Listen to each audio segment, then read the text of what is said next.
मित्रों नमस्कार।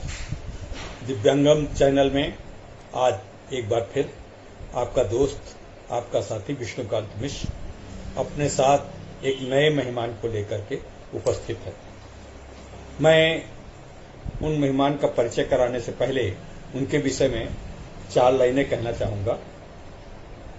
कुछ पुष्प चमन में ऐसे हैं जो सदा खिले ही रहते हैं। कुछ पुष्प चमन में ऐसे हैं जो सदा खिले ही रहते हैं, पुष्पित सुगंध को निस्दिन ही जग में फैलाया करते हैं।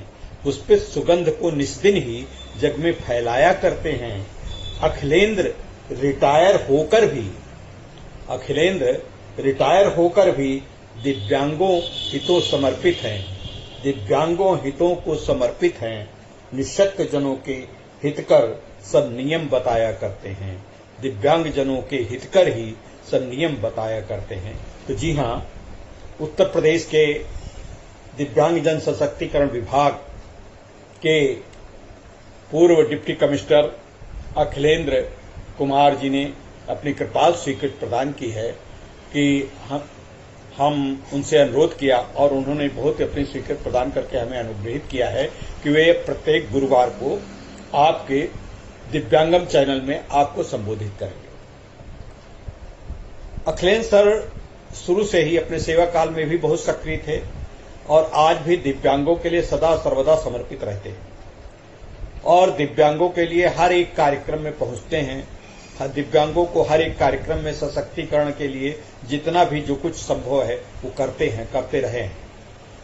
आज इन्हीं सब बातों को फिर आपको वहां के दिव्यांगों के हितकर के नियम बताएंगे। दिव्यांगों को कैसे आगे सशक्तिकरण विभाग में सरकारी और केंद्र सरकार क्या सहायता दे सकते हैं वो सब आपको बताएंगे।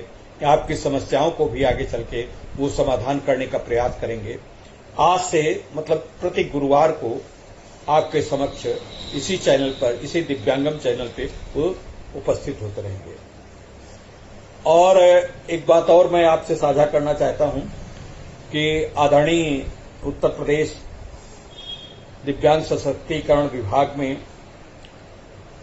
उपायुक्त के पद से रिटायर हुए हैं, तब से निरंतर कार्यरत ही हैं। हम लोगों के लिए कार्यरत हैं, हम लोगों के लिए समर्पित हैं, सेवा करते रहें। और इसी तरीके से इसी कड़ी में अब हम बड़े बड़े समाज सेवियों से भी आपको मिलाएंगे। कल इसी चैनल पर यानी शुक्रवार को प्रसिद्ध समाज सेवी और दिव्यांगों के लिए सतत कर्मठ काम करने वाले एस.एल. लाल साहब से आपका परिचय होगा। वो कल उद्बोधन करेंगे, तो आप ये चैनल देखना न भूलिएगा। और एक बात मैं आदरणीय मेहमान को बुलाऊं उससे पहले एक और अनुरोध करना चाहूंगा कि आप लोग कृपा करके अपने इस चैनल को सब्सक्राइब करना, लाइक करना, शेयर करना और बेल आइकन दबाना न भूलिएगा। प्लीज, क्योंकि हम आपसे जुड़े हैं। जितना आपका सहयोग, जितना इस चैनल के आप अपने अपने चैनल की जितनी लोकप्रियता बढ़ाएंगे, उतना ही ये कार्यक्रम आगे निखार पाता जाएगा। उतना ही हम प्रदेश और राष्ट्र के, देश के बड़े बड़े लोगों से आपको मुलाकात करवाएंगे, आपकी समस्याओं का समाधान करवाएंगे, आपकी शिकायतों को प्रशासन और शासन तक ले जाने का प्रयास करेंगे, समाज सेवियों को अनुप्राणित करेंगे, एनजीओज को अनुप्राणित करेंगे। तो सर, तो मेरे दिव्यांग मित्रों और दिव्यांग मित्रों के अभिभावकगण, कृपा करके इस चैनल को सब्सक्राइब करें और इसको लाइक करें और बेल आइकन जरूर दबाएं। तो मैं बड़े ही सम्मान के साथ, बड़ी विनम्रता के साथ आह्वान करता हूं आदरणीय अखिलेंद्र सर का। जय। मित्रों नमस्कार। मैं अखिलेंद्र कुमार, पूर्व डिप्टी कमिश्नर एवं ज्वाइंट डायरेक्टर दिव्यांग जन सशक्तिकरण विभाग उत्तर प्रदेश लखनऊ से विकलांग साथी ट्रस्ट यूट्यूब चैनल में आप सभी का स्वागत है। विकलांग साथी ट्रस्ट द्वारा दिव्यांगम जो चैनल यूट्यूब में प्रारंभ किया गया है, उसको मैं बहुत ही एक अच्छी शुरुआत मानता हूँ। विष्णुकांत मिश्रा जी जो हमारे विकलांग साथी ट्रस्ट के राष्ट्रीय अध्यक्ष भी हैं, उन्होंने मुझसे ये जब बताया कि इस प्रकार का एक चैनल दिव्यांगम हम लोग प्रारंभ करने जा रहे हैं, जिसमें कि हम अपने सभी समाज के लोगों को, दिव्यांग लोगों को और तमाम सारे हमारे संग जो साथी जुड़े हुए हैं, उनको एक जगह पर एक कंसाइज जानकारी विभिन्न विषयों पर मिलती रहे, क्योंकि सबका इस लॉकडाउन के पीरियड में आना जाना बंद है, सबसे व्यक्तिगत रूप से हम नहीं मिल सकते हैं। तो इस प्रकार की तमाम सारी जो जानकारियां हैं वो हम शेयर नहीं कर पा रहे हैं, और ये एक ऐसा प्लेटफॉर्म होगा जहां पर निरंतर आपको प्रत्येक दिवस कुछ ना कुछ जानकारियां विकलांग साथी ट्रस्ट के इस YouTube चैनल से मिलती रहेंगी। मैं पुनः सभी का इस चैनल में स्वागत करता हूं, अभिनंदन करता हूं, और अपने विष्णुकांत मिश्रा जी का और उनकी पूरी टीम का मैं आभार व्यक्त करता हूं कि उन्होंने मुझे इस चैनल में आमंत्रित करके आप सभी के साथ जुड़ने का एक अवसर और सौभाग्य दिया। मैं आज जो आपके बीच में चर्चा करना चाहता हूं वो है विशेष शिक्षा क्यों और कैसे। सामान्य शिक्षा के संबंध में आप सभी लोग जानते हैं, अवगत हैं कि सामान्य शिक्षा हम सभी ने, आपने, हमने घर परिवार में सभी जितने भी सदस्य हैं सामान्य शिक्षा ग्रहण करते रहते हैं। पर दिव्यांगम जो हमारा YouTube चैनल है, इसमें मैक्सिमम लोग दिव्यांग जन ही इसमें हमारे जुड़े हुए हैं, और सामान्य जन भी तमाम सारे इसको जो है व्यूअर्स हैं, देख रहे हैं, और उनको भी इन सब चीज़ों से प्रभावित होना लाजमी। तो मैंने सोचा कि ये विशेष शिक्षा के संबंध में आप सभी के संग हम अपने विचार शेयर करेंगे कि विशेष शिक्षा क्यों और कैसे। होता क्या है कि हमारी विभिन्न प्रकार की जो दिव्यांगताएं हैं, जैसा कि आपको मालूम है कि 1995 में दिव्यांग जन अधिकार अधिनियम बना था, और उस समय उस अधिनियम के अंतर्गत केवल 7 दिव्यांगताएं ही जानकारी में परिभाषित थीं, जिनको कि मुख्य चिकित्सा अधिकारी द्वारा जांच के उपरांत सर्टिफाई किया जाता है, और सर्टिफिकेशन के बाद हम एक सर्टिफिकेट CMO का उपलब्ध कराते हैं हर दिव्यांगजन को। तो इन जो डिफरेंट 7 टाइप की डिसेबिलिटी थी, उसमें मुख्यतः आप जानते हैं शारीरिक रूप से दिव्यांग हैं, दृष्टिबाधित दिव्यांग हैं, मूक बधिर श्रवणबाधित दिव्यांग हैं, मानसिक मंदिर दिव्यांग हैं, ऐसे जो कुष्ठ रोग से मुक्त हो गए हैं, उनके हाथ पैर टेढ़े हो गए, वो लोग हैं, और इसी प्रकार की जो हमारी 7 प्रकार की दिव्यांगताएं हैं। अभी 2016 में हमारा निःशक्त जन अधिकार अधिनियम बना 2016 में, जो 19 अप्रैल 2017 से पूरे भारत में लागू हो गया है। उत्तर प्रदेश सरकार ने भी इसको पूरे समय से लागू कर दिया है। इस जो नया अधिनियम आया है मित्रों, इसमें अब 21 प्रकार की दिव्यांगताएं आ गई हैं, और वो 7 प्रकार की पहले से थी, अर्थात अब 21 में से 7 अगर आप कम कर दीजिए तो शेष दिव्यांगताएं जो हैं वो नई जुड़ गई हैं। और इन नई जुड़ी जो दिव्यांगताएं हैं उनके अनुसार हमें अब प्लान करना होगा अपने नए बच्चों का, अपने नए जो हमारे युवा वर्ग हैं उनको शिक्षा कैसे मिले। तो सामान्य शिक्षा जो मिल जाती है वो तो ठीक है, परंतु विशेष शिक्षा का मैं इसलिए यहाँ पर क्यों और कैसे की बात कर रहा हूँ कि होता क्या है कि जब किसी भी घर में, परिवार में दिव्यांग बच्चा पैदा होता है तो किसी को ये जानकारी नहीं मिल पाती है। तो इसलिए सबसे पहले अहम जो हमारी महत्वपूर्ण चीज़ है वो ये है कि हम शीघ्रता से इसकी पहचान करें, और पहचान होने के बाद हम शीघ्रता से हस्तक्षेप करें कि उस के लिए हम क्या निवारण कर सकते हैं, उस दिव्यांगता का क्या इलाज कर सकते हैं, क्या निवारण कर सकते हैं, कैसे उसकी हम कमी कर सकते हैं, ताकि दैनिक जीवन को जीने के लिए उस बच्चे को सारी सुविधाएं हम उपलब्ध कराएं।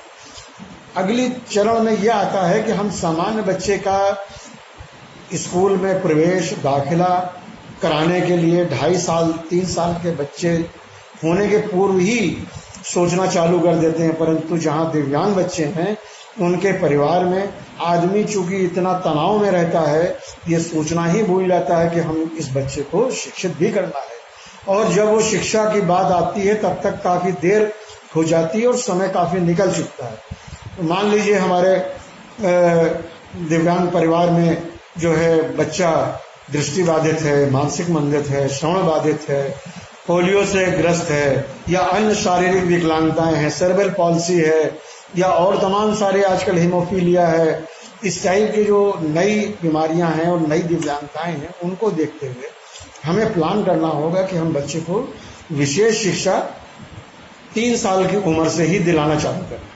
और अब 3 साल की उम्र से आयु से शिक्षा दिलाने में अब कोई कठिनाई नहीं है, इसलिए क्योंकि तमाम सारे ऐसे सेंटर्स हर जिले और हर शहर में बनने लगे हैं। सरकार ने भी बचपन डे केयर सेंटर्स बना रखे हैं जिसमें विभिन्न दिव्यांगताओं के बच्चे 3 से 7 साल तक के पढ़ते हैं एक छत के नीचे। उसमें मानसिक मंदित भी है, उसी क्लास में दृष्टिबाधित भी हैं, उसी में श्रवण बाधित भी हैं, और एक अम्ब्रेला के नीचे समझ लीजिए ये 3-4 दिव्यांगताओं के बच्चे इकट्ठे विशेष शिक्षा के अनुरूप पढ़ाए जाते हैं। उनकी पढ़ाने की विधि, उनके पढ़ाई के तरीके, उनको सिखाने के तरीके, उनके स्पेशल एजुकेटर्स भी डिफरेंट होते हैं और उनके लिए विशेष शिक्षा उनको देते हैं। श्रवण बाधित बच्चा है, 3 साल का है, उसको सुनाई नहीं दे रहा है, तो उसको आप 3 साल की एज में कैसे पढ़ाएंगे, वो एक डिफरेंट चैलेंजिंग थी। इसमें हम विभिन्न प्रकार की जो है मॉड्यूल का ट्रेनिंग का एक काम करते हैं और उससे उस बच्चे को पढ़ाना चालू करते हैं।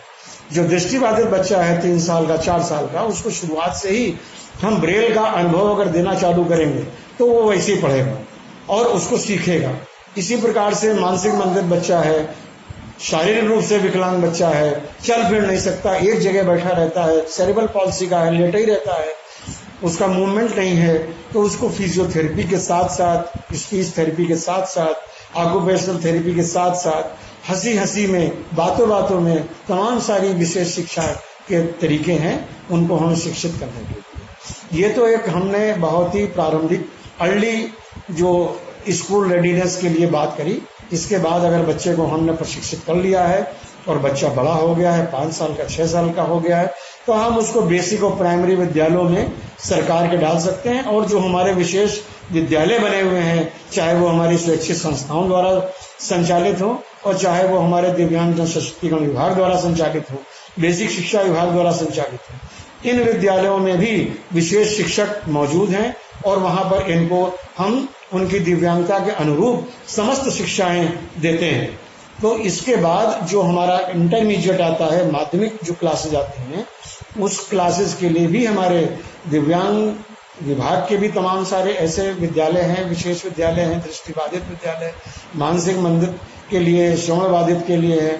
और यहाँ तक कि अब हमने समेकित विद्यालय बनाना चालू किए हैं जिसमें 6 साल से 12 साल तक के बच्चों के 6 साल से 12 साल तक की कक्षाओं के लिए बच्चों का उसमें आवासीय विद्यालय भी होगा और उसमें एक साथ छात्र और छात्राएं पढ़ सकेंगे। ये जानकारी मैं इसलिए दे रहा हूं कि तमाम सारे हमारे परिवार हैं जहां पर हमारे शारीरिक रूप से बच्चे हैं, घर से निकल नहीं सकते हैं, लड़कियां हैं वो जा नहीं सकती हैं, तो ऐसी जो हमारे समेकित विद्यालय हैं जहां पर समेकित सामान्य बच्चे भी पढ़ेंगे और दिव्यांग बच्चे ही पढ़ेंगे और दिव्यांग भी विभिन्न दिव्यांगताओं के बच्चे आवासीय विद्यालय में पढ़ेंगे और समस्त उनका खर्चा सरकार उठाएगी। तो हमें इनकी जानकारी लेते रहना चाहिए और इसमें पढ़ाते रहना चाहिए इन बच्चों को, ताकि वो मुख्य धारा से जुड़ सकें, शिक्षित बन सकें। और इंटर के बाद जैसा कि आप जानते हैं, लखनऊ में सरकार ने लगभग 500 करोड़ की एक यूनिवर्सिटी डॉक्टर शकुंतला मिश्रा राष्ट्रीय पुनर्वास विश्वविद्यालय बनाया है, जहां 50% सारी सीट्स में 50% दिव्यांग जन के लिए आरक्षित है। मैं किसी और दिन किसी और एपिसोड में इस यूनिवर्सिटी के संबंध में विस्तार पूर्वक आपको बताऊंगा आज की ये प्रारंभिक जानकारी मैं इसलिए आपको दे रहा हूँ कि विशेष शिक्षा क्यों और कैसे, क्योंकि हर दिव्यांगता की एक अलग अपनी आवश्यकता होती है पढ़ने की, उसके तरीके अलग होते हैं। अगर हमें श्रवण बाधित बच्चे को पढ़ाना है तो उसके लिए साइन लैंग्वेज का भी हमें प्रयोग करना पड़ेगा। हमें उसको विजुअल, ऑडियो विजुअल से पढ़ाना पड़ेगा। ऑडियो चूंकि वो सुन नहीं सकता है तो विजुअल ही देख सकता है। अब जो दृष्टिबाधित बच्चा है उसकी आवश्यकता है कि वो देख नहीं सकता है, सुन सकता है, तो इसलिए हमें उसमें ऑडियो ज्यादा प्रयोग करना है। तो ये हम विस्तार में आपको विभिन्न एपिसोड्स में फिर बताएंगे। इसके साथ साथ जो है ये जो पढ़ाइयाँ हैं विशेष शिक्षा की, इसके अलावा वोकेशनल स्किल्स में, और जो वोकेशनल स्किल्स में स्किल डेवलपमेंट के तमाम सारे कोर्सेज हैं उनमें भी हम बच्चों को शिक्षित करा सकते हैं। और इसके अलावा जो वोकेशनल कोर्सेज के अलावा जो हैं हम सामुदायिक आधारित जो पुनर्वास हैं उनके जो तरीके हैं उनको भी हम बताएंगे कि हमारे जो घर परिवार के जो अपने व्यवसाय हैं, मान लीजिए बढ़ईगिरी का व्यवसाय हमारे यहाँ होता है, मान लीजिए सुनारगिरी का व्यवसाय हमारे यहाँ होता है, तो जिन परिवारों में जो व्यवसाय उनके पारिवारिक रूप से होते हैं, हम उन व्यवसायों में भी अपने दिव्यांग बच्चों को सम्मिलित करके उन्हें एक हुनरमंद बनाना अब प्रारंभ करें। तो ये आज के एपिसोड में मैंने आज आपसे एक परिचय करने के लिए परिचयात्मक एक आपसे शेयरिंग करी है। और मैं पुनः विष्णुकांत मिश्रा जी का विकलांग साथी ट्रस्ट का तहे दिल से धन्यवाद देता हूँ, आभार व्यक्त करता हूँ कि उन्होंने हमें दिव्यांगम यूट्यूब चैनल में आने का और आपके समक्ष प्रस्तुत करने का अवसर दिया। धन्यवाद। जय हिंद, जय भारत।